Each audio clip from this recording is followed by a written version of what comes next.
Hi, this is Joe again with another review.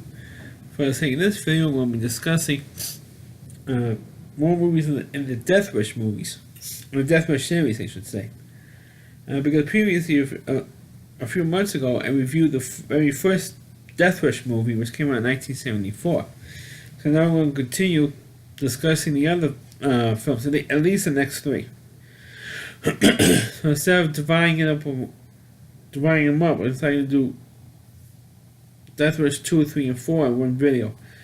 And well, I might divide it up, but right now we're going to discuss, this video, discuss Death Wish 2. This came out 8 years after the original film in 1982. So Charles Bronson is, of course, Paul Kersey, who is, of course, the vigilante. Throughout the whole series is known as the vigilante. It was called that in the first film, and that name stuck with him for the rest of the series. But what makes the second one the second film interesting is, it's pretty much basically the same plot. But what made it interesting was that Charles Bronson's real life wife, Jill Ireland, starred in this movie as his newest girlfriend. Well, of course, this one takes place. Death Wish 2 takes place in Los Angeles, which is one big mistake.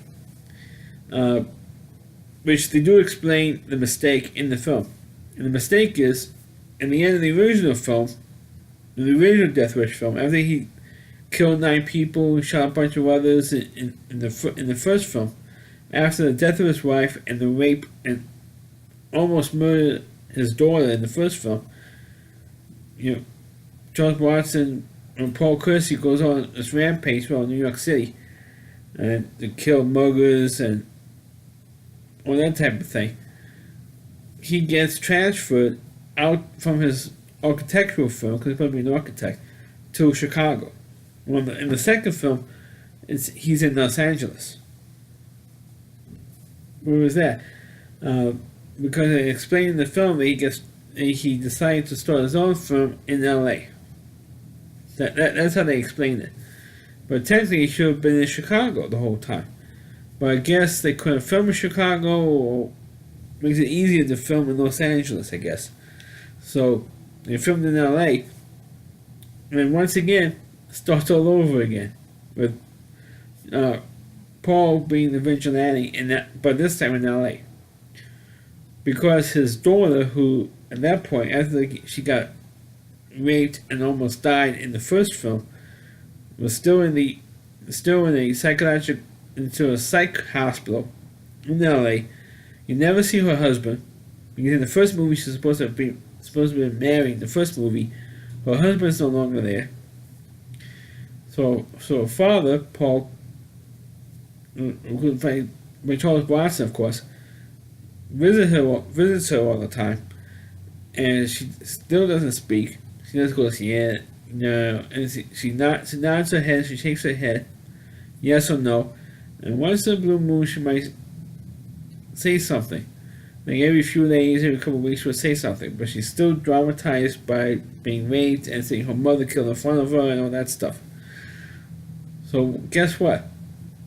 Again, a bunch of gangsters or muggers break into the house, Charles Bronson's house, knocks him out, rapes and kills the maid, the housekeeper,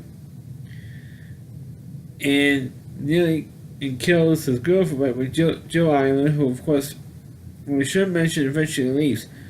But then they kidnap Charles Bronson's daughter and rapes her, and she gets raped again by each one of these gangs, about 5 or 6 guys. Each one of them gang rapes her, and she escapes by jumping out of a window and getting accidentally stabbed by the iron fence that surrounds this building, or this abandoned building in L.A. She jumps off the window and didn't know there was a spiked fence all around this building, and she accidentally stabs herself when she jumps out the window. And she lands on the iron spikes, and she gets killed, and of course dies that way. So now he lost his wife in the first movie. Now he lost his housekeeper and daughter in the second film.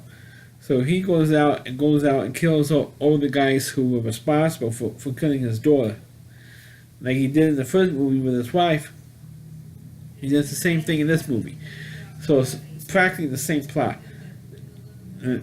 Except for the setting is different, but it's basically the same plot as the original movie. The problem is that now the LA cops, even the LA cops are like a little bit smaller than the cops in New York in the first movie. The only difference is they bring in Richard Cordania, who played the original cop in the first movie. They brought him back, and he was about to retire, and he gave the LA cops some tips on who this guy is. And the LA cops said, how come you never arrest him? Well, because thanks to him, crime went down in New York. Because the muggings went down, mace went down, because of this guy patrolling the streets. And he says, that's real stupid. I mean, he's killing people. He's a vigilante. He was going around killing these muggers, and true to committing crimes, but still, like vigilante justice. So Richard Cordania got ticked off about getting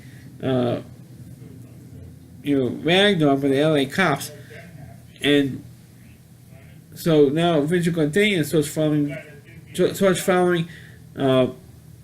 Bronson now, and his girlfriend, instead of played by his real life wife, Jill Island, goes around and Richard Cordania tells her information about him. That he killed 9 people in New York. He was living in New York after his wife was killed and his daughter got raped. He was going around New York killing people. And at first she didn't believe us. Oh, come on, you're making this stuff up. And then Pierce Brosnan says in a loosey-goosey way that he's making all this crap up about me. So at first Jill Allen doesn't believe him. And then eventually she finds out that he had guns in the house.